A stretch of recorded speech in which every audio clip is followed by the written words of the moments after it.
Hai, Assalamualaikum. Okay, lately saya macam perasan ataupun mungkin kawan-kawan pun ada yang perasan ramai kawan-kawan kita ataupun kenalan kita ke saudara mara kita ke yang dah mula mengalami anxiety disorder. Betul tak? Sebab saya macam perhatikan dekat grup ADMC, Anxiety Disorder Malaysian Community di Facebook tu, semakin hari jumlah members semakin meningkat. Cuma saya tak pastilah sama ada ahli-ahli yang menyertai ADMC tu benar-benar telah didiagnose mengalami anxiety disorder ataupun dia cuma self-diagnose. Nasihat saya elakkan daripada self-diagnose sebab kita dari segi kata macam keadaan-keadaan yang tak selesa pada badan, simptom-simptom yang kita alami tu sebaik-baiknya kita mendapatkan nasihat yang tepat daripada doktor lah. Okay. Kalau kata macam tak yakin kan, kita dah pergi check banyak kali tapi doktor cakap tak ada apa-apa, so mungkin boleh minta doktor tu request sendiri, beritahu doktor saya nak buat ujian DAS kan. Boleh buat ujian DAS. DAS tu adalah Depression Anxiety Stress Scale. So boleh buat ujian DAS. Ini mungkin boleh buktikan pada doktor kita punya skala anxiety kita atau skala depression kita. So kat situ boleh kita bawa pada klinik-klinik kesihatan untuk dapatkan rawatan yang selanjutnya. Jadi dah ada saluran yang betul untuk kita nak dapatkan kepastian sama ada kita memang mengalami anxiety disorder ke tidak. Sebab itu saya nasihatkan agar elak daripada self-diagnose. Sebab mungkin kita tak mengalami pun anxiety disorder, betul tak? Tapi sebab kita percaya, terlalu percaya sangat kita mengalami keadaan tu, jadi benda tu dah jadi kenyataan, jadi reality. So sebaik-baiknya tak perlu kita self-diagnose. Okay, elakkan amalan tersebut dan jumpalah doktor, dapatkan nasihat rundingan daripada pakar bertauliah. Alright. So bila kita cakap pasal jumlah peningkatan pesakit-pesakit anxiety disorder tu, saya percaya kawan-kawan kita yang sedang berdepan dengan cabaran tersebut tentu tertanya-tanya kenapa sekarang ni macam yelah ramai yang mengalami anxiety disorder. Tak macam dulu. Dulu pun macam tak pernah dengar pun anxiety disorder ni wujud ke tak zaman dulu. Tapi zaman sekarang ni macam dah banyak sangat cerita-cerita tersebut yang berkaitan dengan anxiety disorder. Kemudian mungkin orang yang mengalami tersebut sentiasa dalam kekeliruan, kemusykilan, bertanya-tanya kenapa aku yang kena, kenapa bukan dulu, kenapa baru sekarang kena kan, apa punca benda ni semua berlaku, apa silap aku kan. Tentu kita akan, orang yang mengalami itu tertanya kenapa benda ni berlaku dekat atas diri dia. Okay. Dalam video sebelum ni saya pernah ceritakan yang zaman dulu dan zaman sekarang tak sama. Zaman dulu kita ni tak didedahkan dengan macam-macam informasi kan, tak didedahkan dengan macam-macam informasi yang terlampau banyak. Tapi zaman sekarang kita dah banyak sangat terdedah dengan informasi daripada luar negara, dalam negara. So benda tu orang kata tak terbatas kan, dunia tanpa sepadan, betul tak sekarang ni. Jadi segala informasi, segala maklumat-maklumat yang kita peroleh daripada persekitaran tu terlampau banyak. Kadang-kadang dah jadi overwhelming lah, sampai satu waktu kita jadi macam drain, jadi macam penat sangat nak menerima segala maklumat-maklumat di persekitaran kita tu, betul tak? Kan, sebab terlampau banyak informasi yang kita terima.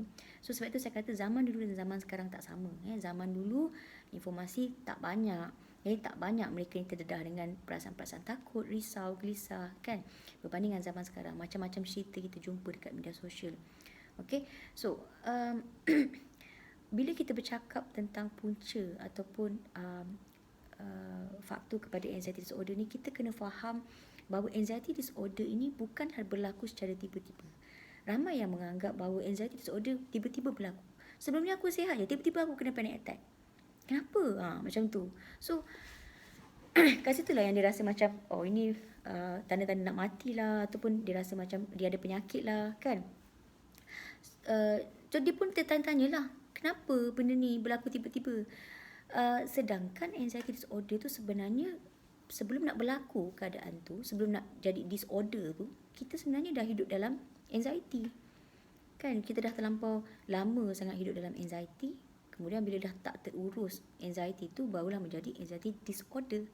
Jadi dia merupakan satu proses, dia bukan berlaku secara tiba-tiba, anxiety disorder tu. Jadi apabila terjadinya anxiety disorder tu disebabkan proses yang panjang, maka untuk nak memulihkan dia juga itulah memakan masa. Sebab tu kita kena bagi masa kepada badan kita, kena relax, tenang supaya lebih cepat proses pemulihan tu berlaku. Okey,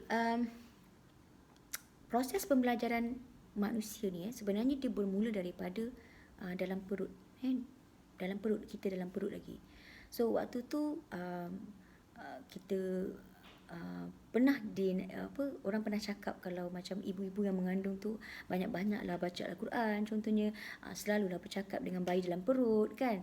Sebenarnya memang boleh berlaku communication tersebut, memang ada exchange information semasa bayi tu di dalam perut lagi.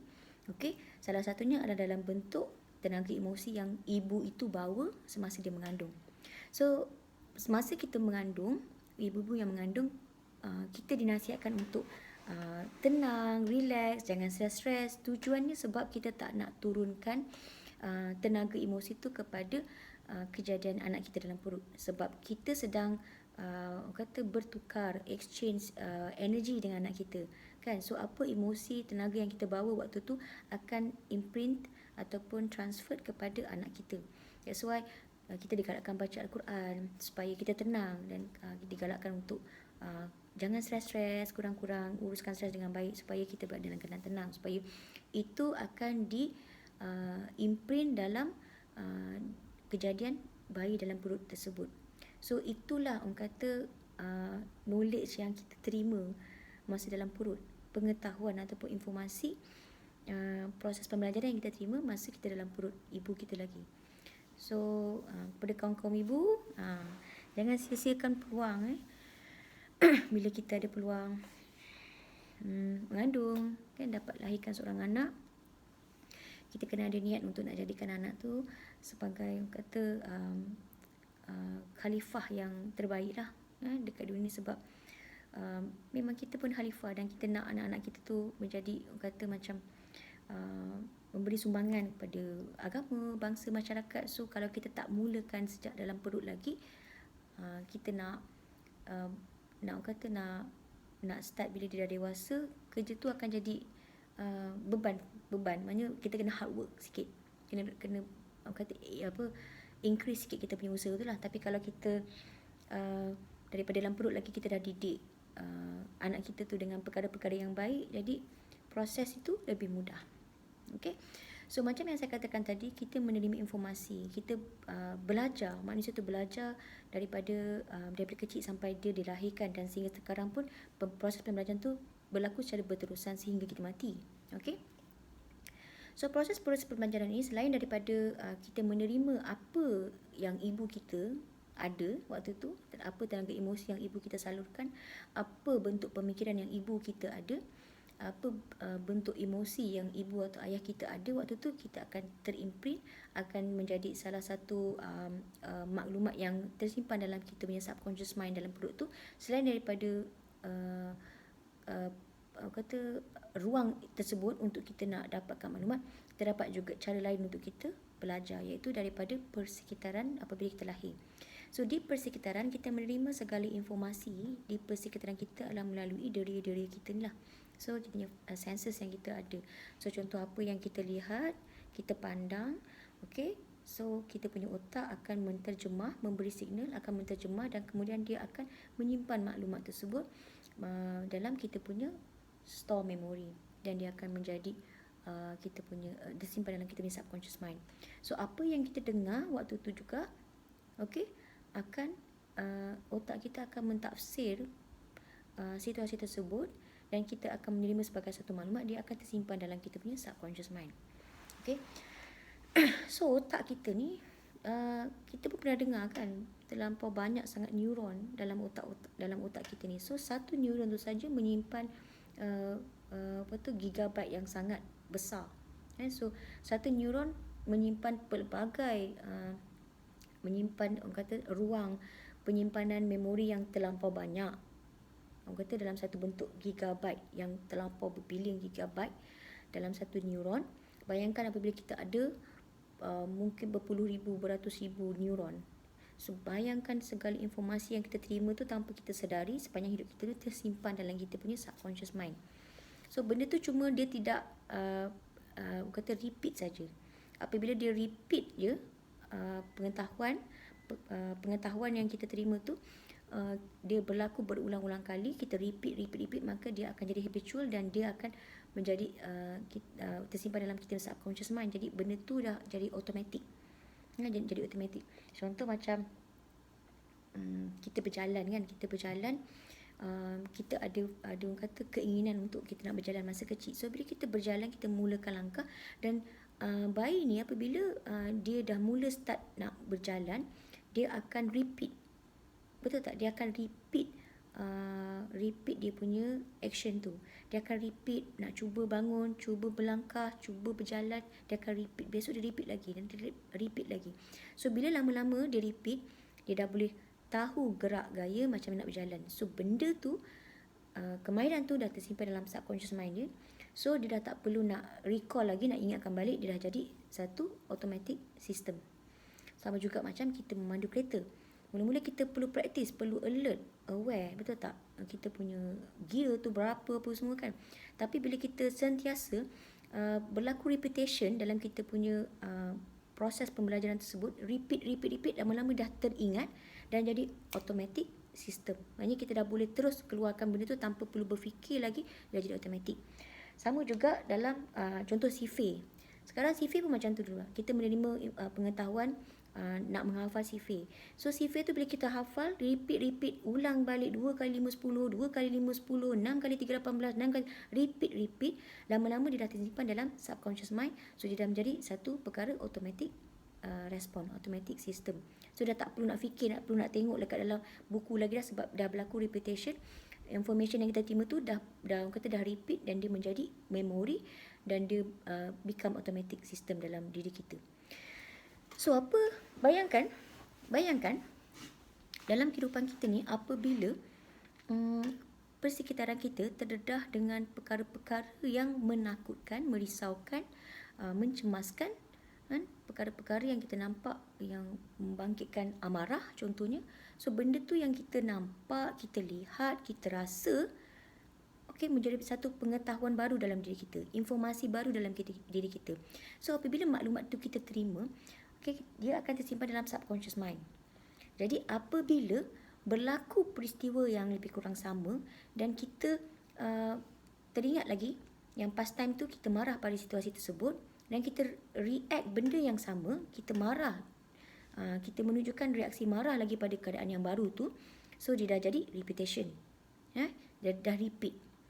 So now bila berlaku lagi keadaan yang sama, esok lusa berlaku lagi keadaan yang sama, so itu dah jadi satu trigger situation. Kita repeat lagi action yang sama terhadap situasi tersebut. Jadi benda tu dah jadi habitual. Sebab kita dah ulang. Bila berlaku di situasi ini, kita ulang reaksi yang sama. Berlaku reaksi ini, kita ulang benda yang sama. Okey. Saya bagi contoh mudah lah. Dalam kehidupan kita ni kita sentiasa terdedah dengan perkara-perkara yang menakutkan, betul tak? Contoh macam kita buka, pagi-pagi kita buka Facebook kan, kita terdedah dengan cerita-cerita yang menakutkan. Okay, so bayangkan benda tu berlaku dalam seharian kita. Hari-hari kita macam tu. So bayangkan kita punya sistem flight and fight mode kita sentiasa aktif. Okay, saya bagi contoh dalam masa satu hari je lah. Ini baru cerita satu hari. Okay.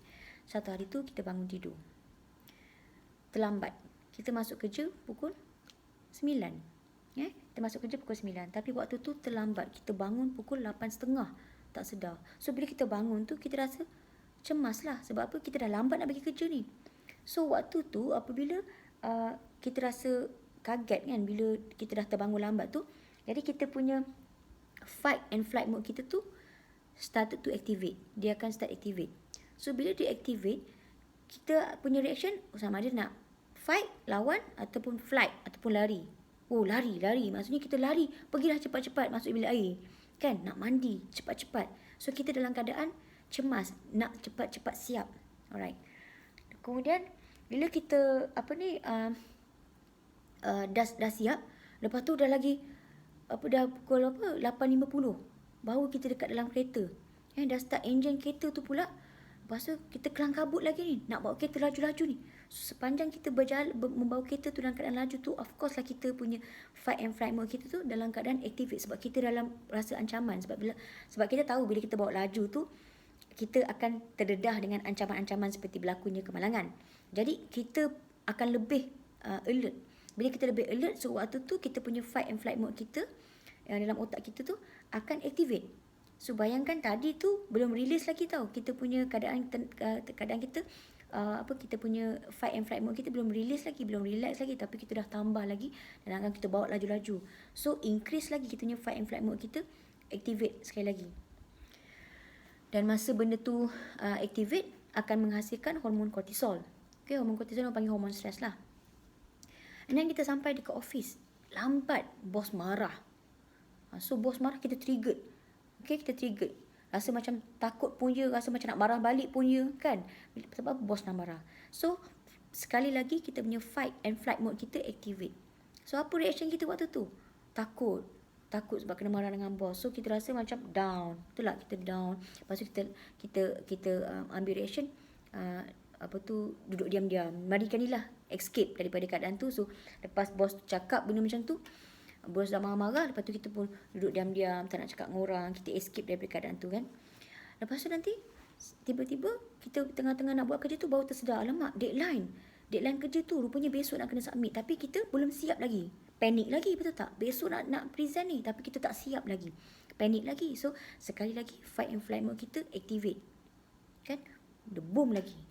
Okay, so lepas tu bila balik tu pula, lepas tu tiba-tiba kita tertanya-tanya, mana kunci rumah aku? Tadi pagi bila kita keluar dalam keadaan kita punya kelang kabut tu, tak perasan mana kita letak kunci rumah. Dah panik dah ni, mencari-cari kunci rumah ni tertinggal kat office ke, tinggal kat dalam kereta ke, tinggal tercecer ke apa ke. Dah panik dah. Cari dalam keadaan fight and flight mode activate tu, barulah jumpa. Okay, so waktu tu sekali lagi fight and flight mode kita orang kata activate. Okay, then dah dapat masuk rumah, nak tidur lah, dah penat dah, kan. Sebelum tidur, buka handphone. So, masa buka handphone tu, bukalah Facebook, bukalah Instagram. Tiba-tiba baca pula, kes pembunuhan. Alamak, COVID, panik, risau, takut. Betul tak? Kita dah rasa macam tu pula. So, sekali lagi, kita tidur dalam keadaan fight and flight mode kita tengah activate. Kita tak cool down lagi benda tu, tapi kita dalam keadaan di mana constantly berada dalam situasi tersebut. Cemas, takut, resah, panik, risau. So itulah kehidupan kita seharian. Itulah kehidupan kita seharian. Apa yang kita jalani selama ni, kita tak perasan. Itu baru cerita satu hari. Bayangkan sekiranya benda tu berlaku secara rutin. Kerap kali apa pun situasi yang berlaku, kita akan react benda yang sama. Kita tak nak cuba untuk relax, untuk tenang, kan? Kita sentiasa react dalam keadaan sama ada kita nak lawan balik atau kita nak lari, kan? So itulah yang kata yang membentuk kepada accumulation of anxiety. Sentiasa dalam keadaan cemas, gelisah, panik, accumulate, dia terkumpul sebenarnya, kan? Bayangkan daripada kecil pun macam tu. Daripada kecil jangan cakap lah, mak bapak kita selalu je ajar benda-benda yang macam kau jangan, kalau kau buat benda tu nanti kau jatuh, patah kaki kau. Takut tak? Kita takut, kan? Okay, kita takut. So lepas tu nanti kalau kita nak exam, lepas tu bapak kita marah kita, kau pergi belajar, kalau kau tak belajar kau tak lulus, kau siap kau tengok macam. So kita takut, betul tak? Sekali lagi kita rasa cemas, panik, takut. So itulah kehidupan kita daripada dulu sampai sekarang, sentiasa dibelenggu dengan perasaan-perasaan takut. Okay, bentuk parenting mak bapak kita pun sentiasa nak menakut-nakutkan dan mengugut.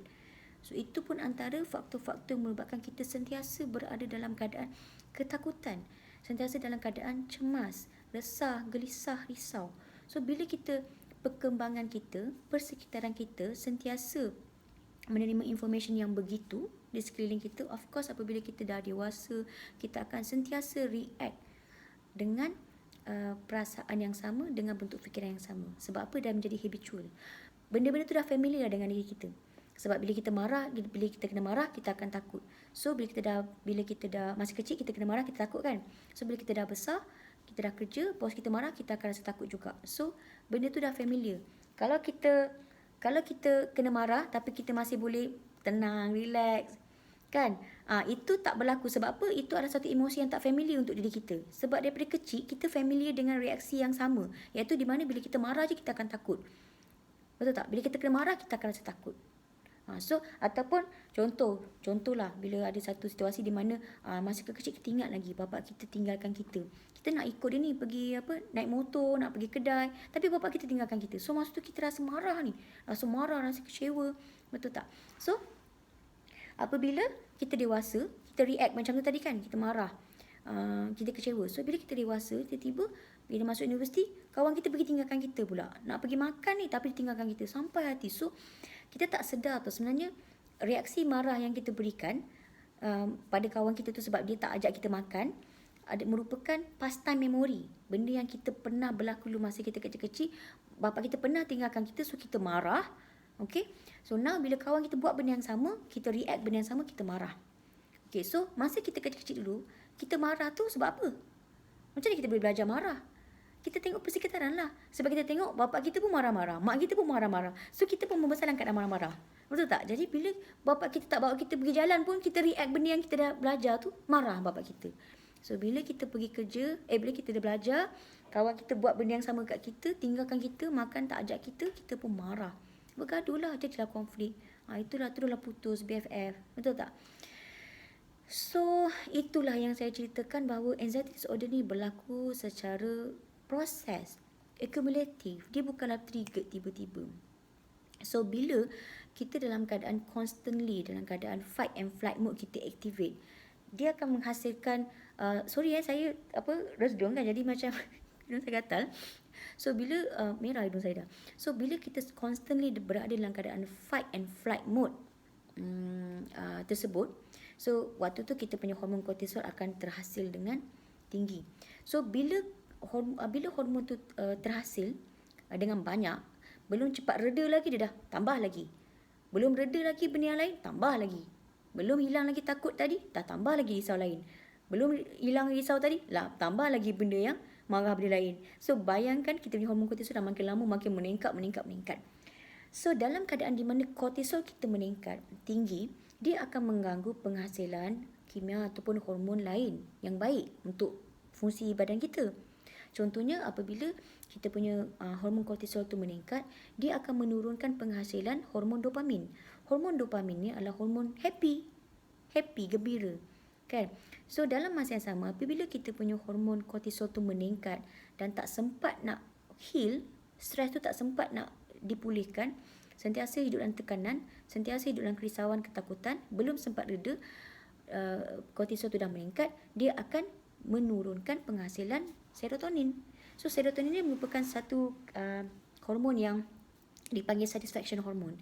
So apabila terhasilnya serotonin tu, kita rasa puas, rasa nikmat lah. Makan pun kita rasa kepuasan makan. Bila kita tidur pun kita rasa puas tidur. Bila kita dalam kehidupan kita rasa puas. So bayangkan apabila kita sentiasa berada dalam constantly stress, risau, gelisah, takut constantly, benda tu akan menjatuhkan kita punya penghasilan hormon dan hormon dopamin dan juga serotonin. So jatuhnya hormon ini tentulah akan mengganggu kita punya kehidupan kita. So waktu itulah mulalah kita dah start rasa macam rasa tak happy lah. Life ni macam kosong sangat, rasa tak happy, kan? Rasa tak happy, rasa kosong. Lepas tu tiba-tiba kita punya rasa kepuasan dalam hidup pun dah tak ada, sebab serotonin dah jatuh tadi. So bila makan pun jadi tak lalu, kan? Tidur pun kejap-kejap tak lena, kejap-kejap insomnia, kan? Sebab penghasilan hormon-hormon yang membantu kita untuk survive tu dah berkurangan. Okay, so sebenarnya benda-benda hormon-hormon tu membantu kita untuk melancarkan fungsi-fungsi organ kita, melancarkan kita punya fungsi-fungsi saraf kita. Sebab saraf tu digunakan untuk nak bagi signal, bagi arahan kepada organ-organ bekerja dengan baik. So bila organ tidak menerima arahan dengan baik disebabkan gangguan gangguan hormonal tadi tu, gangguan penghasilan hormon yang baik tu tadi. So dia akan mengganggu kita punya organ-organ. Contoh macam organ perut lah, masa tu lah terganggu lah, kenalah gastrik, kenalah GERD, betul tak? Kenalah sakit-sakit lain. Lepas tu kerap pula kena sakit kepala, kerap kena migraine kan. Kadang-kadang darah tinggi, kadang-kadang darah rendah. So datang pula masalah-masalah kesihatan yang lain. So bila dah datang perasaan-perasaan, okay, emosi yang rasa macam tak happy, tak seronok, lepas tu rasa tak puas dalam kehidupan, rasa boring, down, of course lah benda tu akan orang kata membangkitkan perasaan-perasaan yang lebih tak best. Kita akan jadi lebih cepat marah, kita akan lebih cepat risau, lebih cepat takut. So bila benda tu dah beri efek kepada fisiologi badan kita, di mana dia memberi kesan kepada fungsi organ bekerja dengan baik, contohnya dah mengalami GERD pula, gastrik pula, ataupun simptom-simptom yang lain, tentulah kita akan mempersoalkan, alamak, kenapa aku rasa simptom macam gini aku ni ada sakit ke? So okeylah, tak apa lagi, besoknya dia rasa lagi simptom tu. Macam kenapa aku asyik kerap je sakit perut, kan aku ni ada kanser perut ke? Dah start dah tu, dah start kan dia punya reaksi dia tu. Sebab selama ni kan dia familiar dengan reaksi takut tu, kan dia suka familiar dengan fikiran-fikiran dia yang negatif tu. So bila dia familiar dengan fikiran negatif tu, so bila berlaku je simptom-simptom dalam badan tu, dia rasa simptom-simptom dalam badan, of course dia akan beri reaksi yang sama, di mana dia akan beri reaksi yang familiar lah. So dia familiar dengan memberi andaian negatif. So bila berlaku je rasa simptom kat badan, dia pun akan familiar untuk memberi andaian-andaian yang negatif. So dia pun rasa macam, oh ni mungkin penyakit, oh ni aku ada kanser ke. So benda tu lah yang buatkan dia macam constantly, secara berterusan berada dalam keadaan lebih risau, lebih takut, lebih gelisah. Okay. And then bila dah kita punya kortisol tu terlampau tinggi, Tuhan ni ciptakan badan kita dengan satu intelligence yang bijak pula tu kan, dengan satu intelligence yang baik, di mana badan kita ni sebenarnya memang boleh pulih dengan sendiri kan. Sampai kadang-kadang contoh macam you tergarit, macam contoh ni saya tergarit benda tahu dekat meja kan, meja tergarit sikit je lah kan, tapi saya tak ada letak apa-apa ubat pun, saya just biar je, tapi lama-lama dia tertutup. Sebelum ni dia panjang ni, dia punya luka ni, tapi lama dia tertutup sendiri, saya tak buat apa-apa pun. Jadi apa yang menjadikan benda ni? Inilah kuasa Tuhan, di mana Tuhan menciptakan intelligence dalam tubuh badan kita untuk heal dengan sendiri. So ada sel-sel dalam badan kita ni yang dia bersilih ganti, hidup mati. Tu sel-sel dalam badan kita tu. So apabila kita dalam keadaan tertekan, risau, gelisah, takut secara berterusan, badan kita akan terlampau banyak toksin. Lepas tu kita tak keluarkan pula tu kan, toksin tu dah terlampau banyak terkumpul, dah jadi toksin tau. Bila terlampau banyak sangat hormon-hormon yang tak bagus tu, so dah jadi toksin. Bila kita tak mengambil peluang, tak menjaga badan kita untuk mengeluarkan toksin-toksin tersebut, sebagai contoh mengeluarkan dengan cara pemakanan yang baik, minum jus-jus hijau kan, ataupun kita bersenam ke, berpeluh ke, kita ataupun kita rehat ke, pergi bercuti ke apa, kita tak melakukan perkara-perkara begitu untuk nak riliskan kita punya hormon tu tadi, maka hormon tu akan terhasil dengan sangat banyak. So apa yang berlaku bila dah badan kita terlampau sangat toksin ni, dia akan bekerja dengan sendiri. Itulah waktu dia di mana dia akan fix body tu sendiri. So apa yang dia buat, dia akan riliskan semua hormon-hormon tu, dia akan riliskan semua chemical-chemical, toksin-toksin tu, semua perasaan-perasaan takut, semua perasaan-perasaan risau tu melalui gejala panic attack, serangan panik. So kalau kita nak tahu, kalau kita sedar masa kita tengah panic attack tu, apa perasaan yang muncul? Masa kita kena panic attack, perasaan yang muncul adalah kita takut. Ni apa ni? Takut. So kita terus pergi jump into conclusion, oh ni nak mati. So perasaan yang datang tu adalah perasaan takut. Perasaan yang datang tu adalah perasaan risau. Sebenarnya itu adalah perasaan-perasaan yang kita dah kumpul selama ni.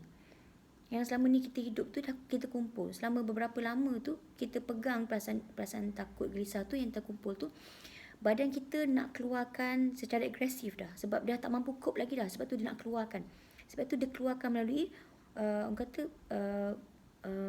pergerakan hormon tu tadi. So fisiologi badan kita akan jadi cramp, lepas tu kita jadi jantung berdebar, dah start berdebar, berpeluh-peluh. Itu semua adalah orang kata cara dia nak keluarkan toksin tu. Cara nak keluarkan toksin tu yang rasa macam tiba-tiba macam boleh jadi macam tangan mengerekod kan, boleh sampai tak macam tu. Lepas tu sesak nafas. So itu adalah sebenarnya orang kata reaksi tubuh badan kita untuk nak mengeluarkan toksin ataupun nak mengembalikan balik, optimumkan balik hormon-hormon yang baik dalam badan kita. Memang cara dia agak agresif lah kan, dalam melalui serangan panic attack. Tapi sebenarnya panic attack apa yang saya faham, dia merupakan satu mekanisme tubuh badan kita untuk nak pulih secara sendiri. Cuma cara tu agresif. Sebab selama ni kita yang tak pernah border pasal badan kita kan, tak pernah kisah. Kan, kita tak pernah kisah pun realiti badan kita ni. Jadi sekarang badan kita bekerjalah dengan sendiri untuk nak memulihkan dia. Kan? So now apa yang berlaku bila panic attack tu terjadi, kita pula memberi reaksi yang familiar tu tadi. Apa reaksi family kita tadi? Takut, risau, kita beri reaksi yang sama. So, bila dah serangan tu, fisiologi badan tu berlaku, maknanya tiba-tiba badan kita rasa macam shaking, tiba-tiba badan kita rasa serangan jantung, berdebar kan, lepas tu berpeluh, lepas tu melayang, rasa macam nak gelap mata tu. Bila tubuh badan kita menunjukkan reaksi fisiologi secara begitu, apa reaksi yang kita keluarkan? Familiar reaction. Risau lagi, takut lagi. Padahal sebenarnya kita yang melabel benda tu sebagai serangan panik. Sebab apa? Sebab apa yang kita rasa waktu tu adalah panik. Bila kita kena alami fisiologi badan begitu, kita rasa panik. So, sebab itu kita labelkan sebagai serangan panik. Sedangkan kalau kita tak nak guna serangan panik tu, tapi kita mengenal fisiologi tersebut sebagai satu keadaan tubuh badan untuk nak mengeluarkan benda-benda yang tak elok, kita akan terima. Tapi sebaliknya, bila benda tu berlaku, reaction yang kita beri adalah familiar reaction, iaitu kita menambahkan rasa takut, menambahkan rasa risau apabila benda tu berlaku. So next day, kita tertunggu-tunggu sama ada kita kena lagi tak serangan tersebut. So bayangkan kita dah berada dalam loop lah, in the cycle of anxiety disorder. Sebab kita dah berterusan takut.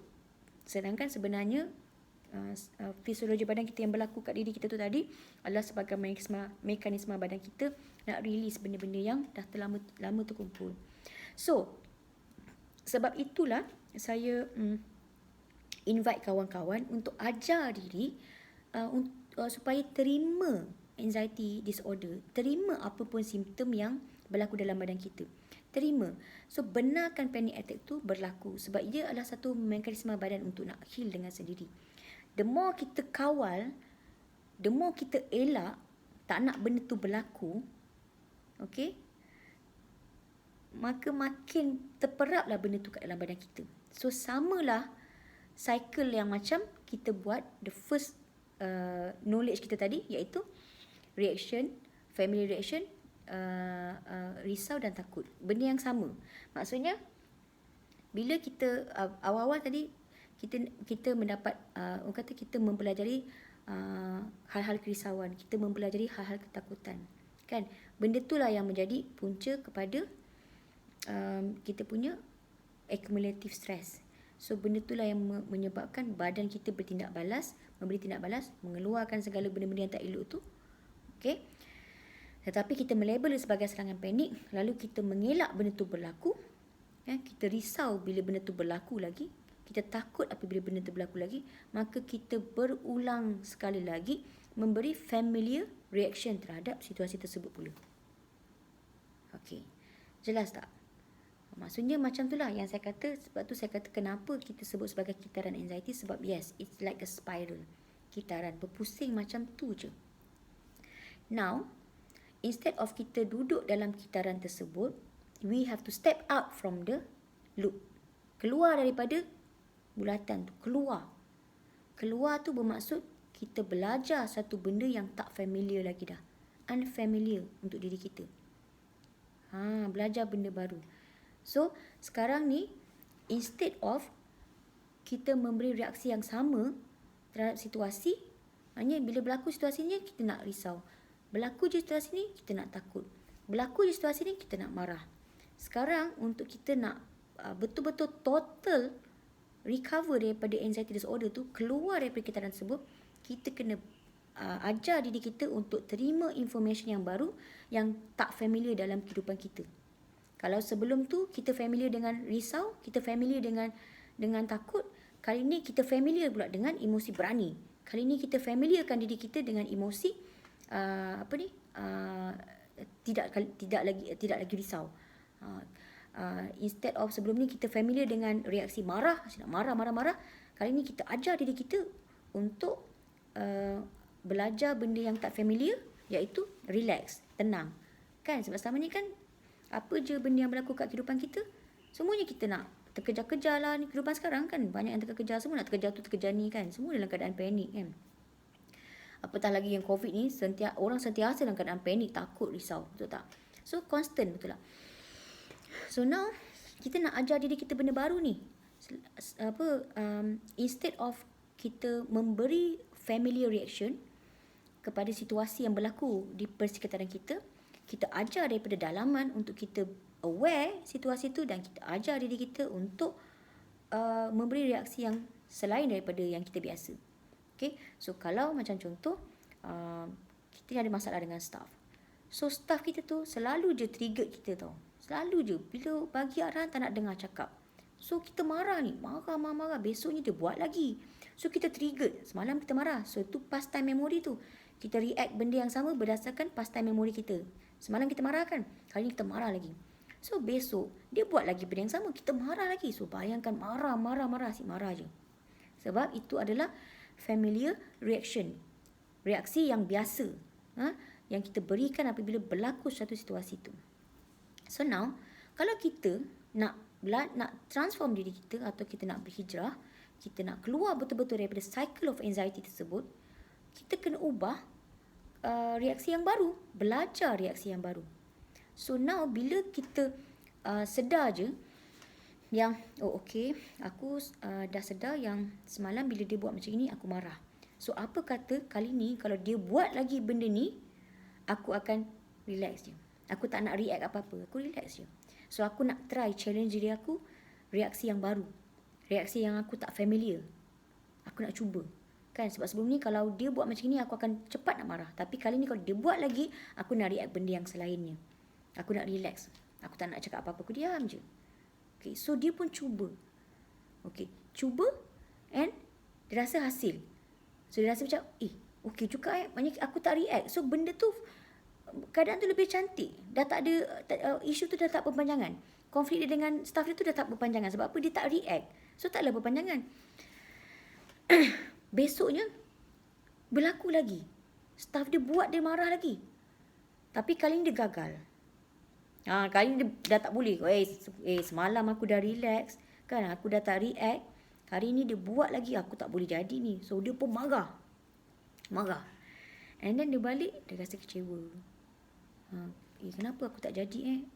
Semalam aku jadi, aku sabar, relax, tenang kan, tak bagi reaksi, aku observe je situasi tu kan, aku berjaya buat. Tapi hari ni tak berjaya kan, hari ni tak berjaya, hari ni gagal, aku dah termarah dia pula. So bila aku dah marah dia, aku pula rasa bersalah kan. So now apa yang berlaku itulah perkara normal. Bila kita nak ubah habit, of course lah benda tu bukannya benda yang mudah, susah, betul tak? Tapi bila kita constantly, besoknya kita cuba lagi kan, hari ni gagal, besok dia buat marah kita lagi, tapi kita cuba lagi, repeat knowledge tersebut, lama-lama benda tu akan tersimpan dalam kita subconscious mind, and eventually dia akan jadi kita punya automatic response. So inilah dia. Sebelum ni kita beri reaksi risau, takut dalam semua keadaan kan, kita sentiasa hidup dalam keadaan macam tu. So benda tu dah jadi automatic response. Sebab itu bila apa pun yang berlaku dalam persekitaran kita, kita cepat sangat nak risau, cepat sangat nak takut, cepat sangat nak marah. But now kita nak change benda tu. Aku nak create satu automatic response di mana bila benda tu berlaku je, aku akan relax, senyum je. Kita nak create macam tu. So benda tu sekali lagi memerlukan repetition. And repetition tu memerlukan practicing, kena berlatih. Sama juga macam yang sebelum tu kan, kita tak perlu berlatih pun, tapi kita repeat je reaksi yang sama, dah jadi automatic response. So now change benda tu. Change benda tu. In case macam macam pengalaman saya sendiri, saya triggered bila ada panggilan telefon. Saya rasa mesti ada kawan-kawan yang tahu. Saya triggered kalau ada panggilan telefon yang saya tak save nombor. Okey, sebab apa? Sebab dulu masa arwah suami saya meninggal, saya terima panggilan telefon yang saya tak save nombor tu. Saya tak save nombor tu. So, sejak tu saya takut. Saya takut menerima panggilan telefon yang saya tak save nombor, sebab saya macam anggapkan saya dah simpan satu memori, pengalaman tu dah menjadi memori saya menganggapkan, ini mesti ada benda buruk ni berlaku kat keluarga aku. Sebab dulu pernah berlaku kat arwah suami saya, dia meninggal, ada orang call beritahu suami saya meninggal. So sejak tu bila saya terima je panggilan telefon yang nombor yang saya tak save, saya akan jadi takut. So benda ni beberapa kali berlaku apabila telefon keluar je nombor telefon tu, saya punya jantung dah lain, saya dah berderau, saya dah rasa sangat takut, sebab saya punya kepala tak terus ingat anak saya. Apa-apa ke kat anak aku? Saya jawab ni dalam keadaan tangan saya dah kebas, saya dah menggigil tau, padahal saya belum jawab lagi. So saya jawab, hello, saya dah takut dah. Tapi rupanya scammer, contoh macam tu. Besoknya atau lusanya bulan depannya berlaku lagi. So saya dapat lagi panggilan, saya dah macam, siapa ni? Ya Allah, risaunya. Saya punya reaction masa tu. Siapa ni? Ya Allah. Lepas tu reaksi yang sama tau. Okay. Jawab, punya teacher. Ya Allah, terus berderau. Teacher anak saya. So dah lah memang selama ni bila telefon berdering je tu, saya dah teringat anak saya dah. Saya terfikir macam, apa-apa ke jadi kat anak aku. So now yang telefon masa tu cikgu. Betul-betul cikgu. So saya dah risau, ya Allah. Lepas tu suara saya dah lain dah. Dah bergetar. Lepas tu cakap, Puan, lagilah saya takut. Ya kenapa? Lepas tu kata, baju sekolah agama anak puan tertinggal. Allah, bayangkan masa tu perasaan saya. Jantung dah berdebar ni. Tangan saya dah sejuk. Saya dah shaking tau. Cikgu call saya hanya kerana baju seragam anak saya tertinggal. Saya rupanya terlupa nak hantar kat taska. You see, saya dah sentiasa bagi reaction yang sama. Hanya kerana telefon tu, nombor tu saya tak simpan. Saya tak simpan nombor telefon teacher taska tu. Saya tak simpan. Jadi saya sentiasa constantly memberi reaksi yang sama. So one day, when I came into this knowledge, saya start practice. Saya kata okay, lepas ni bila ada je keluar nombor telefon yang tak kenal, yang saya tak save, saya akan bawa kata kesedaran dari diri saya. Saya akan kata okay, relax, tak apa. Macam dulu sebenarnya tak ada apa-apa pun. Kan? So saya cuba angkat. So saya jawab, okay, hari tu berjaya, relax. So kata okay, maknanya orang lain lah tak ada apa-apa. Alhamdulillah tak ada apa. Beberapa bulan kemudian berlaku lagi. Alamak, siapa ni? Saya terlupa yang saya tengah praktis. Saya terlupa yang saya sedang praktis untuk tidak memberi reaksi risau, cemas apabila menerima panggilan telefon yang saya tak save. So hari tu saya gagal. So saya jawab telefon dan keadaan saya panik. Okay. Tapi bila saya letak telefon, rupanya tak ada apa-apa. So saya pun teringat, alamak, dulu aku dah praktis benda ni, jadi kan kali ni aku terlupa lagi. Tak apa, memang itu biasa. Sebab kita nak berubah daripada benda yang familiar, yang habit, kepada benda habit yang baru, memang ambil masa. Keyword je adalah keep practicing. So bila kita dah ada knowledge ni, kita dah ada teori ni, berlatih, amalkan. Itulah kata, bukan setakat teori je, kena ada amal. So sentiasalah amalkan. Kalau hari tu gagal, tak apa. Jangan salahkan diri kita. Jangan rasa down, jangan rasa guilty. Alright, kita sentiasa practice. Sebab itu apabila kita berhadapan dengan situasi macam contoh berlaku simptom dalam badan kita, rasa panik, rasa nak panik. So kita aware lah, okay, aku dah pernah kena dah panik ni. Tapi panik ni rupanya dia adalah fisiologi badan aku nak keluarkan benda-benda sakit baki yang aku masih tersimpan lagi, perasaan takut, perasaan risau. So now apa yang aku kena buat adalah aku nak benarkan benda ni berlaku. Dulu aku familiar dengan cara mengelak, kawal, kontrol, jangan kena panik. Kawal benda ni, jangan kena panik. So sekarang aku nak cuba benda yang baru. Daripada benda yang familiar dulu, aku risau bila kena panik, aku lebih takut bila kena panik. So now bila kena panik, aku nak relax. Aku nak ajar diri aku untuk terima keadaan tu, benarkan benda tu berlaku. Sebab benda ni cuma fisiologi badan je dia nak keluarkan benda tu. Tapi sebenarnya aku akan okey. Sebab ada orang cakap kita tak pernah lah pula dengar orang meninggal sebab panic attack. Betul tak? Tak ada. So now aku percaya benda ni untuk fisiologi badan je nak keluarkan. So tak apa. Aku benarkan, aku relax. Memang aku tahu, memang aku sedar aku sedang takut, aku sedang risau dengan keadaan badan, tapi Allah ada sama dengan aku. So benda ni akan okey. Aku cuma akan bagi masa kat badan aku akan relax. So itulah yang saya praktis dulu. Itulah saya praktis. So at one point saya dah rasa macam bila saya benarkan benda tu, memang Tuhan je lah yang tahu waktu tu saya rasa macam betul-betul nak lari pergi emergency terus nak call orang suruh selamatkan saya. Tapi waktu tu yang saya pegang adalah keyakinan saya pada Tuhan. Sebab saya cakap kat diri saya, hidup mati aku Tuhan tentukan, bukan kerana panic attack ni. Tuhan dia yang tentukan. So saya pegang betul-betul kat Tuhan masa tu. Kat situlah yang saya sentuh spiritual connection kita. Untuk kita nak pulih secara holistik, mesti cover kita punya mind kita punya emotion kita, and kita punya body, and sama juga kita punya spiritual inside. So now masa saya nak practice diri saya untuk nak overcome, nak pulihkan diri saya daripada anxiety tu, apa yang saya practice begitulah. Saya connect diri saya dengan pencipta sebab saya pegang pada dia. Saya pegang pada dia, hidup mati aku kerana dia yang akan jaga aku. Dia yang selamatkan aku sebab dia Maha Pengasih, Maha Penyayang. Dia akan selamatkan aku. Aku akan benarkan diri aku dalam keadaan macam ni. I'm going to practice benda ni sebab orang lain dah practice benda ni dan dia berjaya. It works dalam diri dia. So insyaAllah benda ni akan jadi untuk diri aku juga. Aku boleh berjaya juga sebab aku dapat knowledge daripada seseorang. Dia telah practice benda ni dan dia telah pulih. So now aku pula nak practice benda ni kat diri aku. Okay, so saya practice masa tu. It works for me, dan saya barulah masa tu saya betul-betul benarkan diri saya berada dalam keadaan panik. Saya tak menolak, saya accept benda tu, and saya tertidur. Lepas tu saya tertidur. Lepas saya tertidur tu, besoknya saya bangun dalam keadaan saya rasa macam baru lepas marathon. So benarlah bahawa masa tu satu pengalaman, satu pengetahuan untuk saya, maka benarlah bahawa serangan panik itu merupakan satu macam fisiologi badan kita nak keluarkan benda-benda toksin. Sama juga macam kita bersenam. Bila kita bersenam, kita keluarkan peluh tu kan. Besoknya pergerakan yang berlaku tu akan memenatkan badan kita, betul tak? Kita rasa macam Allah penatnya badannya, macam sakit-sakit sesengah kan. Sebab dah lama tak buat senaman, tiba-tiba kita buat dan kita rasa sakit badan. So itu cara kita nak release kita punya toksin. Itu secara sukarela. Tapi bila bukan secara sukarela ni, macam itulah berlakunya serangan panik tu tadi. Tapi besoknya bila kita bangun, dia punya badan tu penat, badan tu sakit, sama macam kita baru lepas buat aktiviti lasak.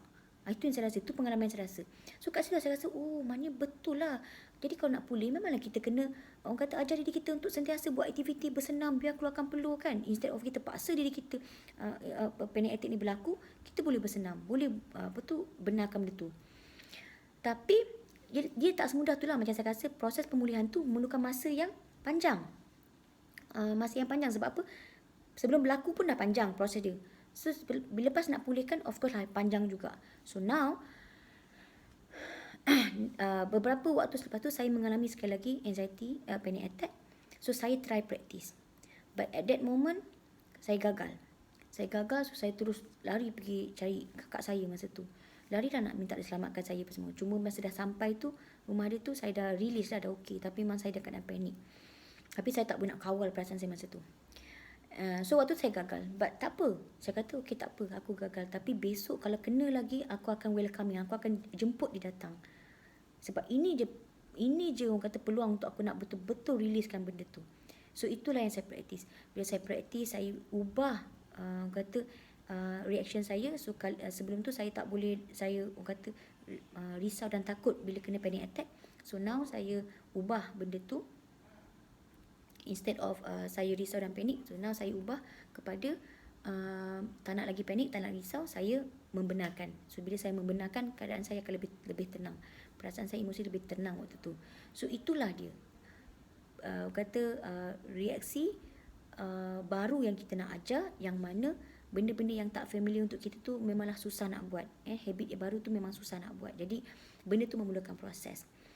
Tetapi dia berhasil jika kita betul-betul yakin dan percaya. Dia berhasil. Because bila benda tu orang kata berhasil untuk saya, that's why saya share dekat kawan-kawan. Sebab saya tahu macam mana rasa suffernya, menderitanya bila kita dalam keadaan anxiety disorder. So bila saya dah jumpa jalan tu dan saya dah praktis dan saya merasa hasilnya, itulah yang saya nak ajak kawan-kawan sama-sama kita boleh buat. Sebab insya-Allah bolehlah, buatlah sama-sama kan. Tapi kalau tak boleh tak apa, sebab kadang-kadang cara kita berbeza-beza, cara rawatan pemulihan kita berbeza-beza. Always listen to your body. Body you akan bagi signal apa yang dia nak. And sometimes kena ajar juga pattern pemikiran yang bagus, pattern emosi yang betul, supaya kita boleh secara holistik, secara menyeluruh rawat diri kita. Alright, so itu saja perkongsian saya pada dalam video ini. So kalau kawan-kawan ada yang nak bertanya, ada kemungkinan boleh email saya di virginrosevr@gmail.com, virginrosevr@gmail.com. Dan kalau ada kawan-kawan yang ingin nak mengadakan sesi, kata mungkin consultation nak buat rundingan atau nak dapatkan nasihat, actually saya ada buka servis tu. Per person harganya RM100, satu orang RM100. Saya ada buka personal consultation. Saya akan entertain kawan-kawan dalam masa 1 jam setengah lah, macam tu, 1 jam ke 2 jam macam tu. Satu orang RM100. Dan benda tu boleh dibuat secara online, melalui Webex ataupun Google Meet ke ataupun Zoom. Okay, so jangan salah faham, I have to charge benda ni sebab kenapa saya charge benda ni bukanlah kerana bisnes. Sebab saya ada kerja tetap. Dan saya ada income saya sendiri. Tetapi kenapa saya meletakkan satu mahar ataupun mas kahwin lah, meletakkan satu nilai pada sesi tersebut, sebab saya nak you all betul-betul appreciate apa benda yang saya dah kongsikan. You all betul-betul appreciate dan amalkan. Sebab kalau saya bagi free, benda tu akan jadi macam you terima and then you simply tak amalkan. But once something yang you bayar for it, you pay for it, you akan gunakan dan you akan amalkan. So this is something that I want to share to you. Saya ada buka sesi consultation. Okay, boleh email kat virginrosevr@gmail, email kat saya untuk nak daftar sesi tersebut, buat transaction, dan saya akan buka link. Kita boleh sama-sama one to one communicate. Kalau you all nak ajak kawan-kawan pun boleh, buat dalam kumpulan pun boleh. Saya akan buka link tu, ajak kawan-kawan. Tetapi per person RM100 kita buka dan kita share. Seorang ni RM100. Sebab apa? Macam saya kata, ilmu tu penting. Bila you dapat, you bayar betul, you akan buat. Saya tak nak, sebab sebelum-sebelum ni apa yang saya kongsikan tidak dimanfaatkan, tidak dipraktiskan. Sebab itu saya sampai terpaksa berulang kali beritahu, praktis. Bila kawan-kawan lama datang balik kat saya, cari saya balik, saya tanya dia, you praktis tak benda ni? Oh, baru dia realise lama dia tak praktis. So inilah bila saya observe balik, oh okay, rupanya tak praktis. That's why dia still come back kat saya, still tanya, rupanya tak diamalkan. Teori ilmu yang dia dapat tu dia tak praktis, dia tak buat. So macam mana nak berkesan? So now saya rasa caranya adalah dengan kita charge benda tu. Kan, bila you bayar, you akan appreciate apa yang you dah keluarkan duit tu. Okay, so siapa-siapa yang berminat boleh email saya. Alright, and again, kalau kawan-kawan yang nak mendapatkan buku Kembali Kesedaran, saya masih ada beberapa kopi sebenarnya, beberapa salinan hard copy. Okay, siapa cepat dia dapat lah. Kalau by the time tu you all email, rupanya saya kata dah habis, so boleh dapatkan secara e-book, secara buku digital. So harganya RM69. Okay, tajuknya Kembali Kesedaran. Ini merupakan kisah peribadi daripada saya kecil sampai besar, macam mana saya memahami erti kehidupan dan bagaimana saya keluar daripada cycle anxiety tu. So ini adalah yang lebih orang kata komprehensif lah cerita saya. Kalau you all nak, dalam website saya www.virginrosevr.com ada juga ruang buku. Kat bawah sekali you boleh download saya punya e-book. Ada 2 e-book. Satu Anxiety and I, yang kedua adalah Hello Anxiety Disorder. So you boleh download benda tu secara percuma. Yang tu percuma je. Percuma, tolonglah amalkan. Itulah yang start saya bagi percuma tu. Tapi rupanya yang percuma tu tak ada ramai yang berminat nak amalkan. Tapi bila saya charge benda tu, macam buku ni, ada yang mengamalkan. Alhamdulillah mereka mendapat progress. Okay, so now dapatkan buku ni untuk nak mengetahui perjalanan hidup saya, dan mungkin perjalanan hidup you all pun lebih kurang sama macam saya. Kan? So itulah yang saya praktiskan, tu yang saya kongsikan. Alright, so benda ni memang ada sentimental value untuk saya, sebab itu harganya agak mahal, kerana ada 300 muka surat lebih dan ada cetakan-cetakan page-page yang berwarna. So dia agak sentimental untuk saya, sebab itu siapa-siapa yang betul-betul lah yang memang Allah gerakkan dia untuk dapatkan buku ni, tahniah. Okay, sebab ilmu ni sebenarnya dia cari tuan. Ilmu ni mencari tuan sebenarnya. So bila kita nak belajar satu benda tu, nanti ilmu tu akan mencari tuannya. Jadi kalaulah you tiba-tiba tergerak hati untuk nak mendapatkan benda ni, maka ilmu tu adalah untuk diri you. So amalkan, jangan kita tak amalkan. Okay, so terima kasih banyak kepada kawan-kawan yang menonton. Sekali lagi, sekiranya ada cerita saya, perkongsian saya yang menggubris perasaan kawan-kawan, saya minta maaf sebab saya ialah manusia biasa dan saya pun sebenarnya masih belajar. Saya tak kata saya perfect, saya dah betul-betul total kata boleh kata mengawal emosi, tak marah, tak risau, tak takut, tidaklah hilang terus. Tapi ada progress, maknanya daripada satu tingkat bawah dah ada tingkat dah ada makin naik. So progress. Jadi dalam sepanjang progress tu saya tak perlu untuk menunggu saya betul-betul dah hilang emosi-emosi negatif tu baru nak ajak kawan-kawan. Saya tak nak tunggu, sebab saya rasa saya nak cepat-cepat ajak kawan. Sekurang-kurangnya kita, orang kata kalaupun saya dah ke depan sikit, you all dah kat belakang ni dah ikut saya, ataupun bila dah kalau nasib tu baik, dah boleh sama-sama dengan saya, kita sama-sama kan. Itulah tujuan saya. Maknanya saya taklah kita nak menunggu sampai kita dah perfect baru kita nak ajak kawan-kawan kita ke arah kebaikan. Tapi kita sama-sama, sebab bila kita buat benda ni sama-sama, kita akan lagi semangat, betul tak? So itulah saya punya tujuan, dan saya harapkan perkongsian saya untuk kali ini memberi manfaat. Dan kawan-kawan, kalau you all rasa benda ni bermanfaat, share lah pada group you all. Kalau you all ada group anxiety ke, group apalah yang positif, positif loop ke kan, positif punya group ke apa, share. Sebab kita tak tahu, mungkin ilmu ni berguna untuk orang lain. Sebab kadang-kadang dalam 1000 orang yang melihat dan menonton, mungkin satu yang terpakai untuk dia, dan itulah sebenarnya untuk jalan untuk dia. Dan kita tak tahu, mungkin itulah sebenarnya yang membantu you dalam diam telah membantu satu orang tu. Okay, so share video ni, dan untuk lebih lebih nak communicate dengan saya dengan lebih dekat, mungkin boleh like dan follow page saya di Facebook, Nas Azad _Virginus VR. Okay, so saya punya page baru saya lah. Page lama saya dah tak boleh nak masuk, so saya dah create page baru. So boleh like and follow, dan saya akan kongsikan pelbagai informasi yang bersesuaian untuk perjalanan hidup kita. Alright, so sekali lagi saya minta maaf sekiranya ada perkongsian saya menggubris perasaan kawan-kawan. Dan saya doakan semua kawan-kawan saya menonton video ini, you all akan berhasil mendapat ilmu yang sebenar untuk diri you all, dan you all berhasil untuk mengamalkan dia dan merasai progresnya. Okay, dan kemudian ilmu itu bukan untuk disimpan sendiri, kongsilah pada orang lain, ajarlah orang lain. Okay, bukanlah sampai tahap nak pergi jadi international punya speaker. No, memadai kalau you jumpa kawan sebelah you pun, you punya saudara sebelah you pun, bantulah. Okay, sebab kita tak tahu siapa yang mengalaminya. Alright, so terima kasih banyak-banyak dan jaga diri baik-baik. Assalamualaikum, bye.